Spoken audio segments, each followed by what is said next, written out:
Okay, thanks very much. Is the sound good? Not too loud, good. So this is a joint work with Sendhil, Mullainathan. Let me stand out of the way here. So, so in this, we're motivated by what people call screening decisions: hiring, college admissions, lending, grant making, things like that, where essentially applicants present themselves to a decision maker who makes a decision yes, no, based on features that they see about them. Now, given the ways in which bias and discrimination inevitably come into these kinds of decisions, there's a constellation of questions that people in different fields ask about processes like this. In the behavioral sciences, for example, a large genre of question is, where do negative stereotypes come from? In computer science, people look at the introduction of algorithmic rules into screening decisions, and they ask questions about fairness, they ask questions about the interpretability or explainability of these rules, and then they ask, what is the relationship between fairness and interpretability? And on the computer science side, the take on interpretability tends to be fairly optimistic, that interpretability, as for example in this recent survey paper, can assist in ascertaining whether other desiderata like fairness, privacy, reliability, robustness, and so forth are met. So generally a positive take on these things. We were curious about this tension. And so in this work, we want to talk about actually some negative interactions between notions of fairness and notions of interpretability, in particular, which we'll formalize, because formalizing either fairness or interpretability is rather challenging, into notions of equity and model simplicity. And we'll also discover that these two questions, where do negative stereotypes come from and what's the relation between fairness and interpretability, are actually maybe much more closely related than they might initially appear. Okay, so I'll talk about the following sort of very stylized model of how a screening decision works. Despite the notation here, it's relatively intuitive, and I'll show you an example on the next slide. So applicants show up. They're described by a vector of, let's imagine, Boolean variables, x1 to xk. And there's a function that describes the true metric that I care about, f of x. Okay, that's the productivity of this person if I hire them. And my plan is that I have some admission rate r. I'm going to admit some r fraction. I'm going to sort people by their f value and just admit the top r fraction. Okay, now I want the potential to model the potential for bias or discrimination, so I have a notion of group membership. Applicants can belong to the advantage group A or the disadvantage group D, so you could think of their feature vector as having one last coordinate, which is their group membership, right? X comma A or X comma D. Now, the point is that this is a system where there is disadvantage, but no genuine difference between groups. So in particular, the function f is independent of the group. F of x comma A is equal to f of x comma D. We can just write that as f of x. But there is disadvantage in the following sense, that group D has a worse distribution of feature vectors, right? They have more probability mass on feature vectors producing lower values. In particular, imagine that for people with feature vector x and group membership gamma, there's a measure, mu of x gamma, that says what fraction of the population has that. And we're going to encode disadvantage as saying if x is a better feature vector than x prime, so f of x is greater than f of x prime, then the relative proportion, the relative prevalence of people from the advantage group with x is higher than the relative prevalence with x prime. All right? So better feature vectors are more overrepresented in group A. Okay? But crucially, if I knew the full feature vector, I would not care about group membership because I know everything I need to know about this applicant. All right, let's walk through an example, and let's see how simplification of a model comes into this. Okay, so far, here's an encoding of everything I've told you so far. Imagine that I have two Boolean variables in this simple example, and the true criterion I care about is the conjunction of them. So you get a score of 1 if they're both equal to 1, 0 otherwise. And imagine, to produce the disadvantage condition, that applicants from group A have xi set to 1 with probably 2/3 independently. And if you're from group D, you have it set to 1/3. Right? So one variable could be some measure of socioeconomic status. Another variable could be something else that reflects the underlying disadvantage. Okay. I would now like to, so I could, for example, say I'm going to admit the top 5/8. So this is actually the truth table with the values and the measures according to this. Half come from each of the two groups. If I admit the top 5/18, then I get everybody with 1, and that would be my admission rate. And 1/5 of that group would come from group D, right? That's the sense in which the system ends up producing structural bias against group D, despite the fact that the feature vectors determine the same values for them. Okay. Now suppose we decide we're going to simplify F, right? So that's the story so far. We admit the top 5/18. The disadvantaged group is only 1/5 of that population because of the worst distribution of inputs, despite the fact that we're evaluating the function independent of the group. If we decide to simplify, suppose we decide we're only going to use variable x1, right? Not both features. Why might we do this? Maybe x2 is a very expensive variable to collect. Maybe using all the variables is going to be an extremely complex model. It's going to be uninterpretable. We'd like to create a sparse model that's more interpretable. In our example, I doubt any of you are cognitively taxed by taking the conjunction of two variables, but you could imagine a very wide truth table, very complicated. We might be doing it for the sake of out-of-sample generalization. We might be regularizing and therefore reduce the number of variables. Or we might even be saying, let's remove, since these variables both confer disadvantage on group D, if we take away one of them, maybe we confer less disadvantage. These are all reasons why we might simplify. What does simplifying look like? Well, so the natural way this would work is that I project out variable x2, and I have a reduced truth table, which I say, I just look at the value of x1. Now, if I know that x1 is equal to 1, then conditional on that, I know that the the expected value of f is, you can work out the math, 5/9. Okay, that's averaging over everybody who has x1 equal to 1. And if x1 is 0, the conditional expectation is 0 because it's a conjunction. Okay, so I could say, all right, I'm still going to admit maybe 5/18 of my population. Now the average f value is 5/9, not 1. So my efficiency went down. But the fraction from group D is now, again, you can work this out, 1/3, not 1/5, because I'm only looking at variable x1, where there's a 1/3, 2/3 balance. And so relative to the true f, my simplified model achieved gains in equity, larger representation of group D, negatives and losses in efficiency, right? The average value of f is small. So these are all the benefits of simplifying. But two difficulties creep into the picture once you simplify. And so I wanted to walk through them in this example. And roughly speaking, the general theorem that we prove in the paper is that what happens in this example happens for every Boolean function. But here's what happens in this example. First problem. The first problem could be summarized in this 5-word sentence. Simplification transforms disadvantage into bias. Right? What we had so far was just disadvantage.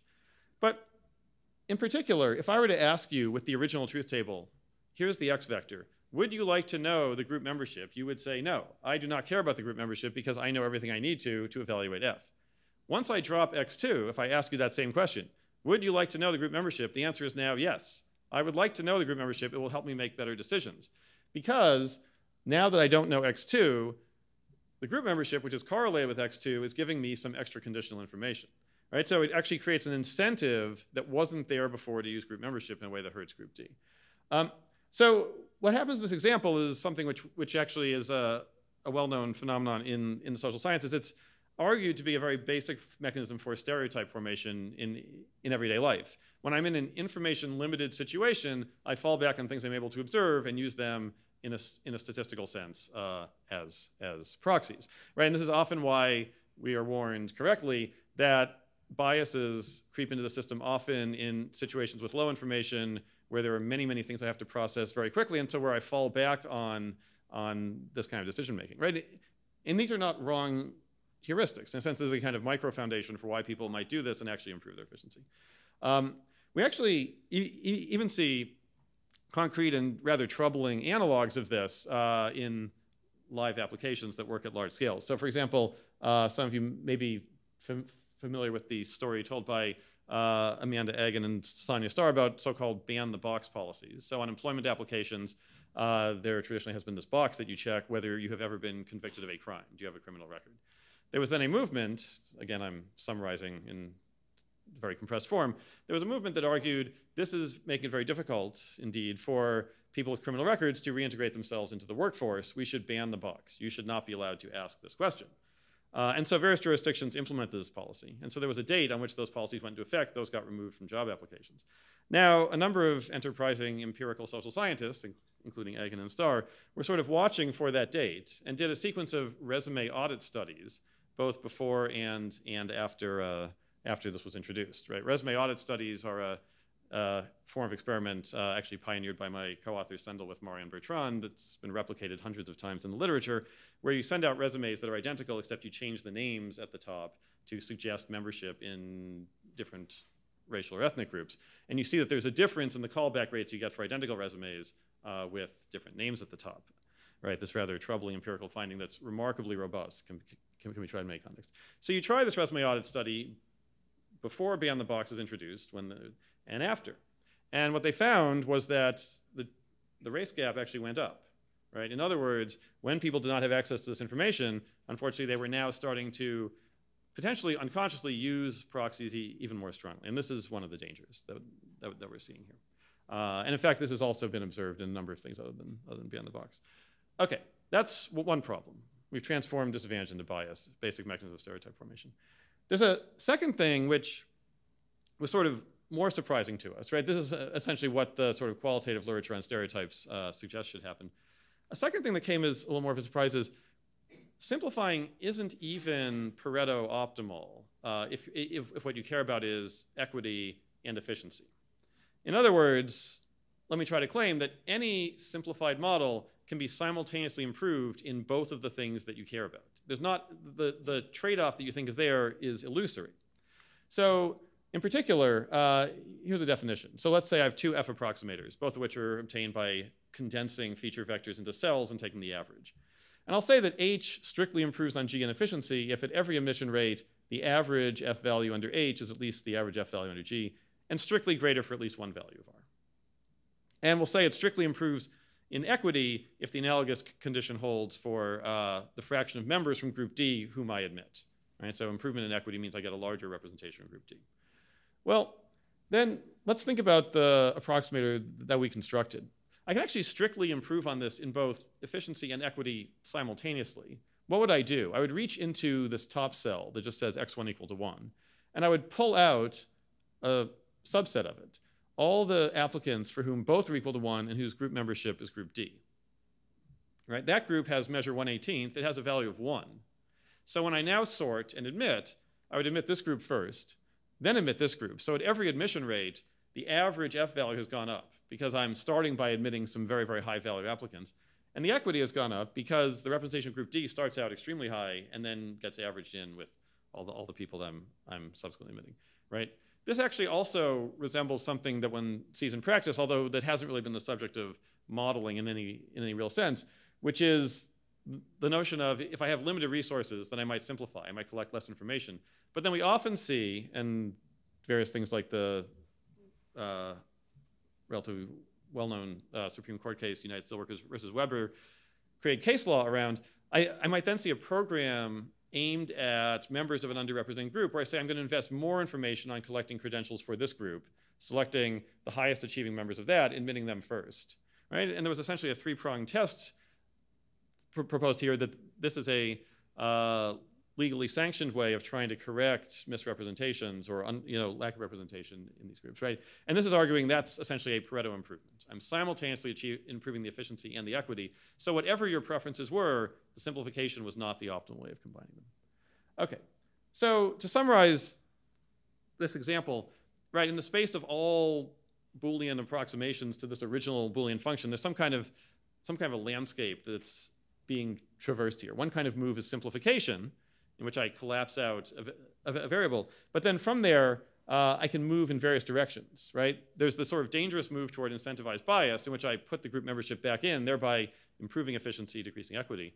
But it's also the case that the point I'm at is not even Pareto optimal because I can simultaneously improve efficiency and equity by doing a different local improvement, right? And so a lot of what we sort of end up thinking about is walking on this landscape of possible approximations to the original function, thinking about these sorts of effects that can happen. All right, I'll state an informal version of the general theorem without going into all the details. Roughly speaking, the theorem says, as I said, what happens in this example happens for all Boolean functions. So for every Boolean function f with real valued outputs satisfying the disadvantage condition, and let's call it a genericity assumption that there aren't sort of coincidental equalities among the values, and for every simplification of it, which effectively we define a simplification as a partitioning of the set of feature vectors into cells, where each cell is a set obtained by fixing the values of some variables and leaving others unrestricted. Then in that case, one, simple models are never Pareto optimal. So there's always an F approximator that strictly improves on the simplification in both efficiency and equity simultaneously. And two, if my approximation did not use group membership, then adding group membership in will always increase efficiency and reduce equity. In other words, there'll be an incentive to do it for people who care about efficiency. There'll be a harm to equity. Now, we could ask the question, we see what happened in that example. Is it clear why this holds, right? Is it sort of intuitively obvious? And while nothing here is, the proof is somewhat lengthy for the first part, not particularly complicated. You can read about it in the paper. But I do want to argue it's not, in a sense, completely intuitive, because for it to be intuitive, we would have to understand the distinction between different disadvantage conditions. Because for very similar looking disadvantage conditions, this actually does not hold. Let me show you what I mean. So the nature of the disadvantage condition, right, it was this ratio condition. But imagine I made a weaker assumption, simply that the mean F value in group A was higher than the mean F value in group D. That would be another formulation of disadvantage. A weaker one, it's implied by our condition, but it certainly does not imply it. In that case, the results we're talking about do not actually hold in all cases. So here's an example. It's sort of hard to walk through this example completely in real time, but it effectively says, again, we have two variables. We have a disadvantage group, an advantage group. The advantage group has a higher mean. These are some F values and some measures. Roughly speaking, what's going on in this example is there's a variable that has a larger effect. Call that x1. Think of it as socioeconomic status, right? Distributed in favor of group A. There's a second variable that has a much lower effect, right? Say it's family involvement in education, right? That has this kind of second order effect. And that maybe is actually stronger in group D. So on average, group A is doing better.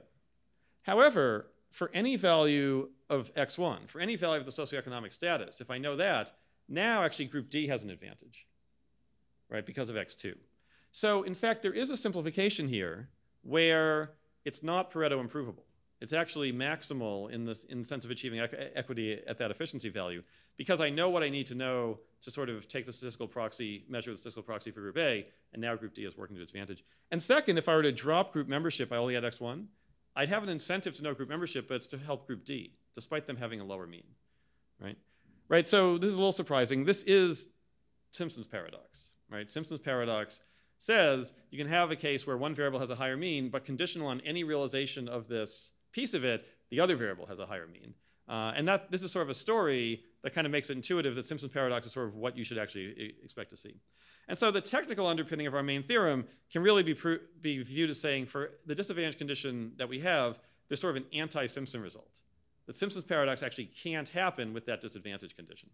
And so in some sense, the sort of main combinatorial lemma that we need to make the whole thing work is to say if we have our likelihood ratio disadvantage condition, then for any non-trivial partitioning where we then approximate by the average within each cell, there exists at least one feature vector x for which the people from group A are doing better than the people from group D, conditional on that feature vector x. And once you have that, you can then get the local improvement step to work, and that's sort of where the whole thing goes. Okay, so let me wrap up. Essentially, we've been thinking about simplification, right? We often think of it as conferring all these advantages. It's more easily audible, it's more participatory, and it's design. All these are true. But there are other things to watch for. It creates an incentive to use group membership in a way that hurts the disadvantaged group. And it's never Pareto optimal. There are a lot of interesting questions, I think, here, right? This, in a sense, sort of scratches the surface of this genre of result. One is we could vary the formulation of simplicity, right? We viewed it as projecting out variables locally. But for example, linear approximations to F, keep the truth table size the same, but replace the value of F with a simpler functional form. What happens there is an interesting open question. Similarly, other formulations of the disadvantage condition, right? A difference in means is not enough for the result to hold. The likelihood ratio condition is. Somewhere in between is the boundary where this result actually starts happening, and trying to figure out that boundary is interesting.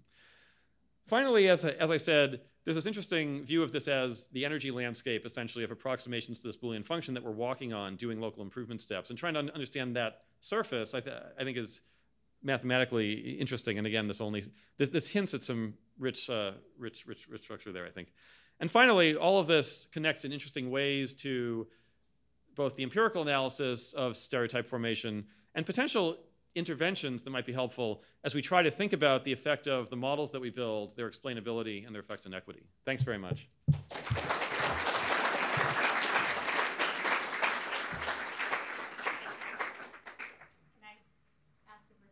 Sure. Okay.